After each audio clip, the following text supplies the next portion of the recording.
Değerli dostlar, bugün 18 Mayıs 2025 günlerden pazar. Neredeyiz?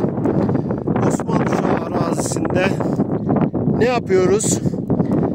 Geziyoruz, dolaşıyoruz, endemik bitkilere bakıyoruz ve özellikle mantar topluyoruz. Vadinin içinde gördüğünüz vadi aşağıdan yukarıya kadar Atam 9 Tuğluoğlu Gazi Osman Gazi'nin torunu Ahmet Ceylan'ın arazisi, yani atamın arazisi. Buraları dolaşırken çok miktarda mantar bulduk, topladık. Hemen karşı kayanın dibinde yalnız bir kurt gördük. İlginç olan bu. 6 çift keklik vadinin içinde otluyor, yayılıyor.